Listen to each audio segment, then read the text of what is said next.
बिस्मिल्लाहिर्रहमानिर्रहीम।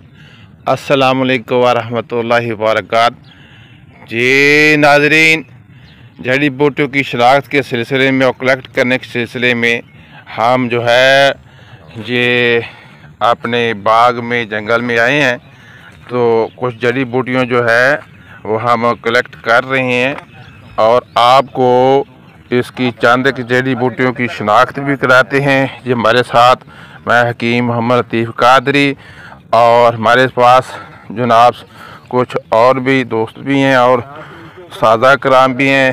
जनाब मोहतरम प्रोफेसर हकीम नशीर शाह साहब भी हैं। तो ये जड़ी बूटियों की शनाख्त के सिलसिले में और कलेक्ट करने के सिलसिले में हम आए हैं और आपको चंद एक जड़ी बूटियों की शनाख्त भी कराते हैं। आए, ये उस्ताद साहब हैं हमारे प्रोफेसर हकीम नशीर शाह साहब। ये आपको कुछ चंद एक जड़ी बूटियों की शनाख्त कराते हैं और पहचान भी कराते हैं और कुछ फ़वायद भी बताते हैं। जी उस्ताद जी। मोहतरम, आज हम निकले थे तो सोचा कि चलो क्यों ना दोस्त अहबाब के लिए भी कुछ शनाख्ती प्रोग्राम रख लिया जाए। हम अपने कलेक्ट के लिए तो निकले ही थे, क्योंकि आजकल के जड़ी बूटियों का मौसम है जिसको कलेक्ट कर लेते हैं हम अपने मतलब पे अक्सर जो अद्वियात हैं वो हमेशा इंशाल्लाह हम ताज़ी रखते हैं। और कुछ दोस्त अहबाब हमसे जड़ी बूटियों का तलब करते हैं तो हम उनको भेजते भी हैं। तो आज मैं आपको बताता हूँ कि हमारे अक्सर यहाँ धतूरा एक आम पाए जाने वाली चीज़ है, लेकिन इसके फ़वाइद से कुछ लोग वाकिफ़ नहीं हैं। धतूरा आप देखेंगे, ये है धतूरा।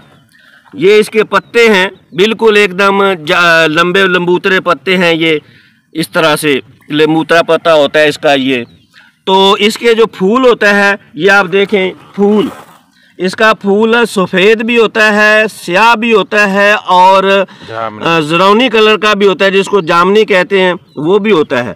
तो आप जिसको देख रहे हैं कि इसका फूल जो है ना, ये देखो बड़ा लंबा लगता है। इसके नीचे एक ये तना लगा हुआ है, इस तने के बाद इसका फूल है हारमोन की तरह और बिल्कुल हारमोनी स्पीकर की तरह से है। जब ये फूल गिर जाएगा तो फिर इसके नीचे एक डोडा लगेगा।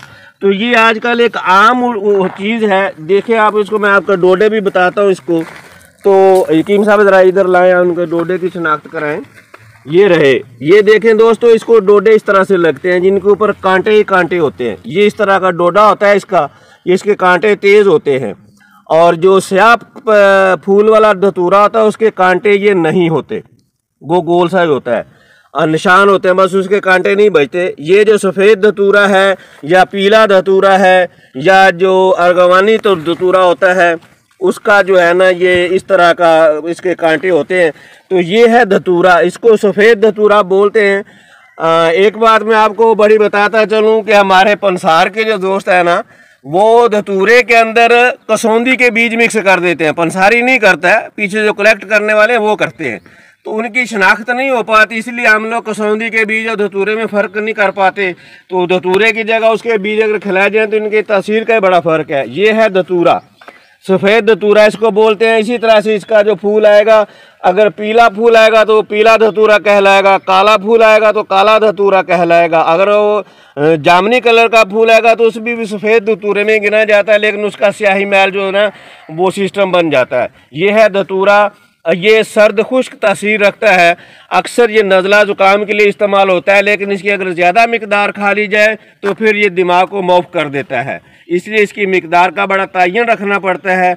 ये धतूरा है, इसका हम एक नुस्खा बनाते हैं नज़ला ज़ुकाम के लिए और इसके साथ हम तिरियाक का इस्तेमाल करते हैं। बहरहाल ये है धतूरा, आप इसकी शनाख्त कर लें। इसके बीज जो होते हैं ये गुर्दे की तरह होते हैं और सर्द खुश्क तासीर रखता है ये। जी प्यारे दोस्तों, ये उस्ताद साहब बता रहे थे कि ये धतूरा सर्द खुश्क मिजाज चौथे दर्जे के अंदर ये इसका मिजाज है और ये हारमोन के बाजे की तरह इसका फूल बताया है। और ये इसके जो फल हैं इसके ऊपर कांटे होते हैं, जबकि जो स्याह होता है उसके ऊपर कांटे नहीं होते, वो बिल्कुल कांटों से सफ़ेद में नहीं होता। तो अभी आपको बता रहे थे ये जरियान, एहतराम, लकोरिया, सलान और रहम और इस तरह के अमराज के अंदर, रतूबती अमराज के अंदर इसका अक्सर इस्तेमाल किया जाता है।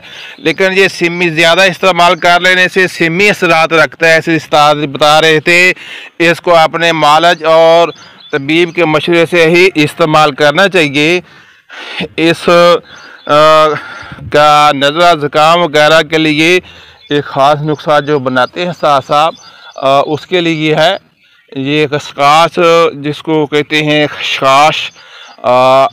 तो उसका आप 100 ग्राम ले लें, और ये इसके जो दतूरे के तुखम हैं ये आप जो है 30 ग्राम ले लें, और इनको आपस में मिला लें और मिक्स करके रख लें।